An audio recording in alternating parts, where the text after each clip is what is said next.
What's up, guys? Welcome back to my channel. Just want to talk to you guys real quickly about this Wizards versus Hawks game. The Washington Wizards played the Atlanta Hawks last night at this point, and they lost 103 to 97. And yeah, it was a pretty.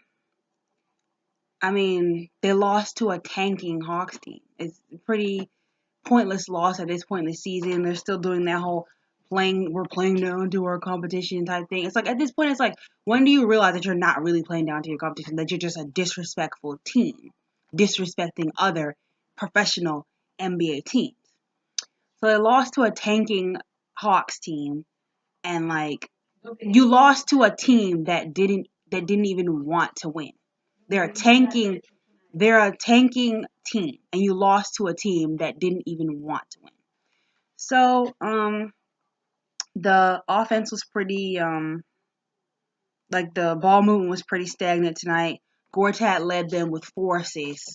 Gortat was the assist leader tonight with 4 assists, and that was about it. Next was Tim Frazier with 3. I will say, bright spot is there's like a couple of the guys from the bench were bright spots, I guess. The Wizards have now fallen to the 8th seed in the East, gearing up now to play Toronto. And it sucks because in the beginning of the season, it almost seemed like the Wizards might have been like not in the beginning of the season, but before the season started, it's predicted that they would be a top seed in the East. And look at them, now falling to the 8th seed. Barely clinched a playoff spot, really, with that Charlotte loss, the Charlotte win. We haven't won since the Charlotte game. We dropped 4 of our last games, 8 of our last 10. And like, probably 9 of our last 12. Like, it's not been good. It's not been good at all. And we lost now to this team, sub 500 team, whatever. At this point, they're all NBA players. So, what are you really doing? Anyway, a couple bright spots for the game. Tim Frazier, who I've been noting has been playing really well. He's been efficient. He's been, making good passes.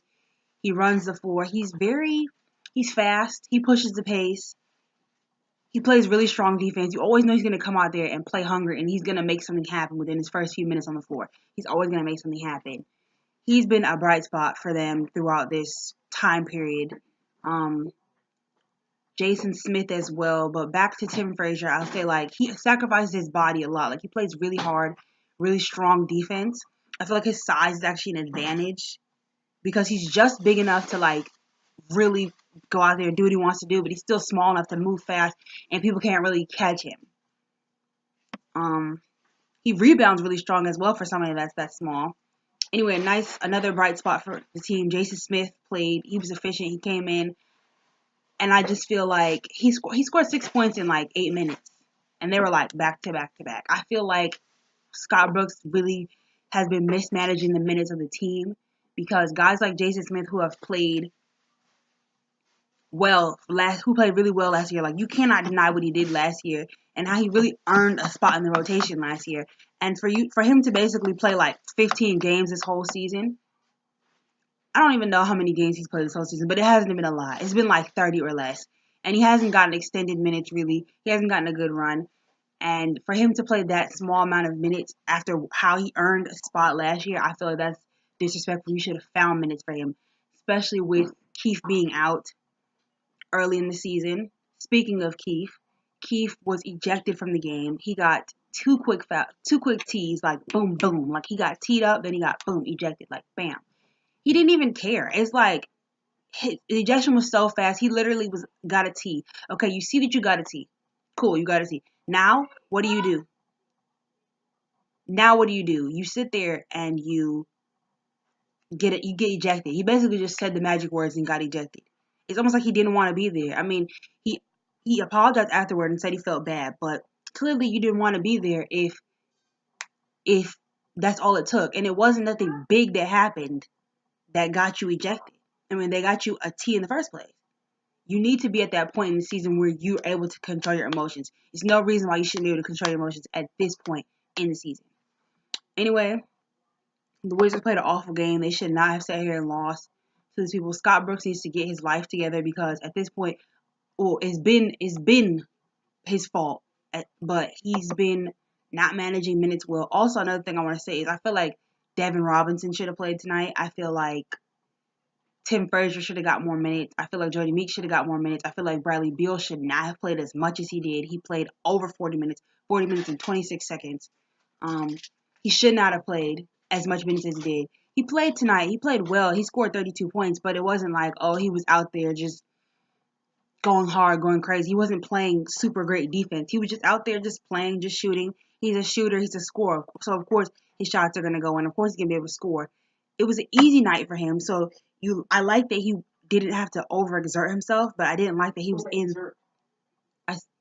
overexert himself, but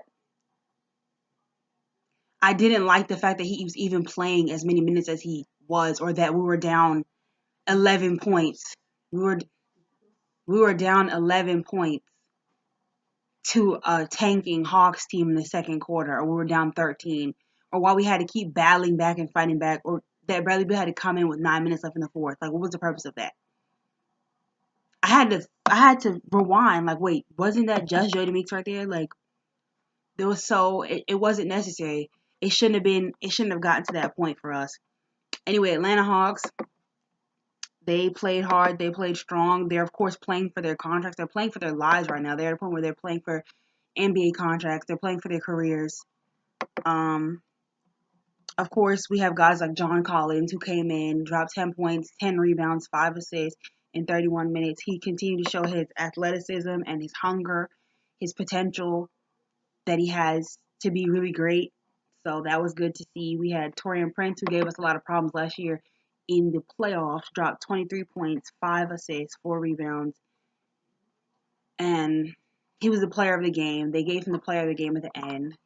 Tyler Dorsey, who actually worked out for the Wizards last season before the draft and was a player that I was thinking like maybe we should keep our eye on, but unfortunately he went to the Hawks and we traded our draft pick anyway, so it doesn't matter. But he came with 22 points off the bench actually, and then 3 rebounds, 1 assist.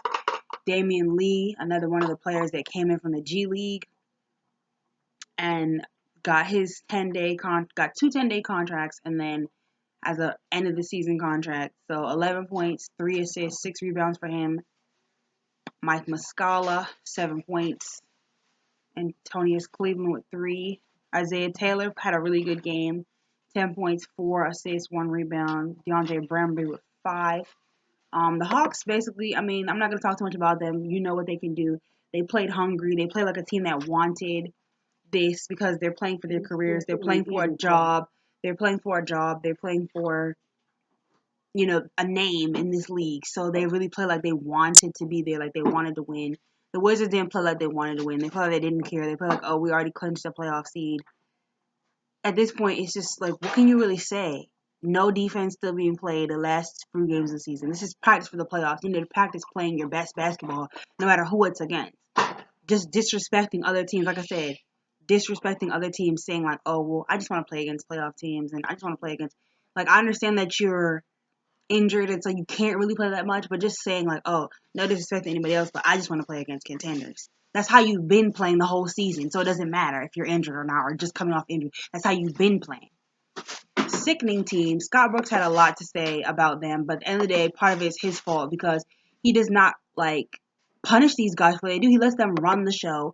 He's not like other coaches like Espo who actually, if a guy is messing up, he's not playing. He's not getting extended minutes. He's not playing the fourth quarter. He's not playing down the stretch. He's not even starting half the time. But that's another thing for another day. I felt like this would have been one of those games where you let your bench play, and if your bench loses, your bench loses because at least it's better to have your bench get playing time and get experience and all those type of things like that, and they lose and to wear out your starters for a loss anyway. It doesn't matter. It's pointless, especially at this point in the season when we're going to the playoffs. Anyway, Jody Meeks 4 points, Tim Frazier 7 points. He had 3 assists and 5 rebounds. Jason Smith 6 points.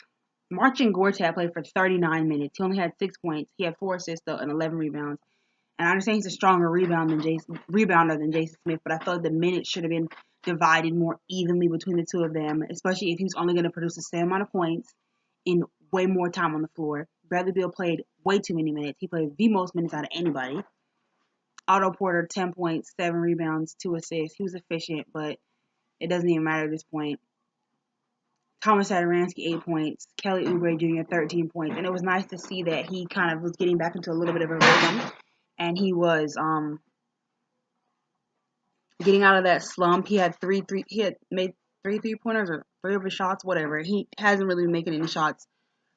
But to see he made shots was good. Tim Frazier and Mike Scott, same amount of points, 7. Markieff Morris with 4 points before he was ejected. Pointless. Well, not pointlessly, but didn't need to be. I feel like that's part of the reason why we lost, but whatever. Wizards are disrespectful. I'm tired of it. They're the AC right now. I'll see you guys back for the next game I'll be reporting on Wednesday. So peace, guys. It's your Urgent.